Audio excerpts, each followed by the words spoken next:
Dark spots और uneven skin tone से परेशान हैं आप? क्या आप भी इसे मेकअप से छुपाते हैं? पर इसका सोल्यूशन है 7 days natural dark spot face serum.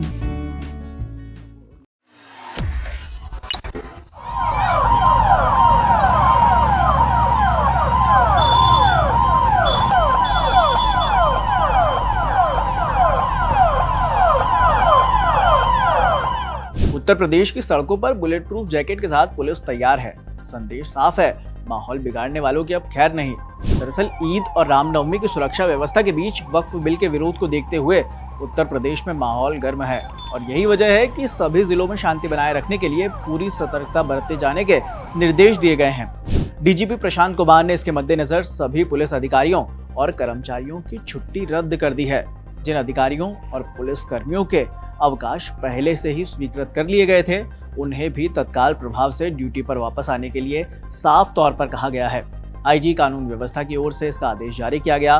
DGP ने सभी संवेदनशील जिलों में पुलिस अधिकारियों को फील्ड पर एक्टिव रहने के साथ ही सार्वजनिक स्थानों पर पुलिस गश्त कराए जाने का निर्देश दिया है। ये सब लोकसभा में बुधवार को वक्फ संशोधन विधेयक पेश होने के बीच किया गया। आज केंद्रीय मंत्री किरेन रिजिजू ने भारी हंगामे के बीच इस विधेयक को पेश किया। उधर उत्तर प्रदेश के मैनपुरी से समाजवादी पार्टी की सांसद डिंपल यादव ने वक्फ संशोधन विधेयक पर कहा, आम जनता को इस बिल से कुछ हासिल नहीं होने वाला है। वक्फ की जमीनों को लेकर ये साजिश रची जा रही है।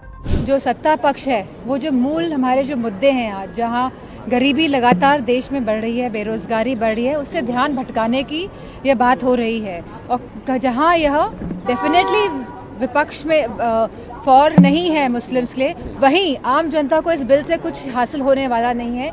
और जो यह नीयत से जो ये बिल लाया जा रहा है, जहां ज़मीनें इन्वॉल्व होती हैं, हम सभी जानते हैं वक्फ बोर्ड में, तो कहीं ना कहीं इन ज़मीनों को लेके जो यह एक तरह से साजिश रची जा रही है और इसमें गरीबों को कुछ नहीं मिलेगा और सत्ता पक्ष के जो बिजनेसमैन हैं, जो कॉरपोरेट्स हैं, उन्हीं को लाभ पहुंचाने के लिए यह बिल लाया जा रहा है। विपक्षी दलों का आरोप है, विपक्षी दलों का कहना है कि ये बिल संवैधानिक है, लेकिन उनको ये मालूम नहीं है कि बाबा साहब अम्बेडकर जी ने संविधान लिखा है, वो संविधान में सरकार को पार्लियामेंट में ऐसे बिल लाने का अधिकार है और पार्लियामेंट को बिल को पास करने का अधिकार है। नए कानून बनाने की जिम्मेदारी पार्लियामेंट पर सौंप दी है और जब जब मतलब इसी तरह का कोई विषय आता है तब सरकार मतलब नया बिल भी लाती है, कानून बनाती है या पुराने कानून में अमेंडमेंट करती है। तो इसीलिए मुझे लगता है कि ये बिल की राजनीति हो रही है। ये बिल मुसलमानों के फायदे का बिल है।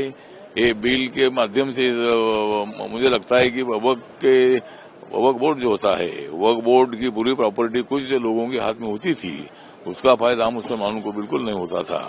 इसीलिए आम मुसलमानों के फायदे का बिल है।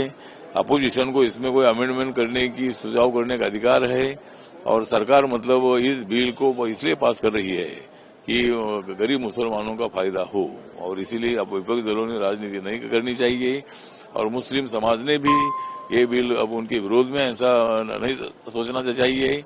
नरेंद्र मोदी जी की सरकार मुसलमानों को ज्यादा फायदा देना चाहती है।